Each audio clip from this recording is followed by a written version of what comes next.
ಪಿಲಿಕುಳ ನಿಸರ್ಗಧಾಮದ 9 ವರ್ಷದ ಒಲಿವರ್ ಹೆಸರಿನ ಗಂಡು ಹುಲಿಯು ಏಕಾಏಕಿ ಕುಸಿದು ಬಿದ್ದು ಸಾವನ್ನಪ್ಪಿದ ಘಟನೆ ಇಂದು ನಡೆದಿದೆ.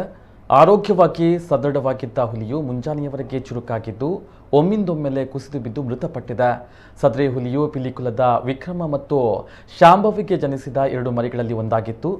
ದಿಢೀರನೆ ಕುಸಿದು ಬಿದ್ದ ಹುಲಿಯ ಜೀವವನ್ನು ಉಳಿಸಲು ಮೃಗಾಲಯದ ವೈದ್ಯಾಧಿಕಾರಿಗಳು ಎಷ್ಟೇ ಪ್ರಯತ್ನವನ್ನು ಪಟ್ಟರೂ ಕೂಡ ಅದು ಫಲಪ್ರದವಾಗಲಿಲ್ಲ. ಮೃತಪಟ್ಟ ಹುಲಿಯ ಅಂಗಾಂಗಗಳ ಮಾದರಿಯನ್ನ ಪರೀಕ್ಷೆಗಾಗಿ ಕಳುಹಿಸಿಕೊಡಲಾಗಿದೆ. ಮೃಗಾಲಯದಲ್ಲಿ ಪ್ರಾಣಿಗಳಿಗೆ ಯಾವುದೇ ರೋಗ ಹರಡದಂತೆ ರೋಗ ನಿರೋಧಕ ದ್ರಾವಣವನ್ನ ಪ್ರಾಣಿಗಳ ಆವರಣದ ಒಳಗೆ ಮತ್ತು ಸುತ್ತಮುತ್ತ ಸಿಂಪಡಣೆ ಮಾಡಲಾಗ್ತಾ ಇದೆ ಎಂದು ಪಿಲಿಕುಳ ಜೈವಿಕ ಉದ್ಯಾನವನದ ನಿರ್ದೇಶಕ ಎಚ್.ಜೆ. ಭಂಡಾರಿ ಹೇಳಿದ್ದಾರೆ.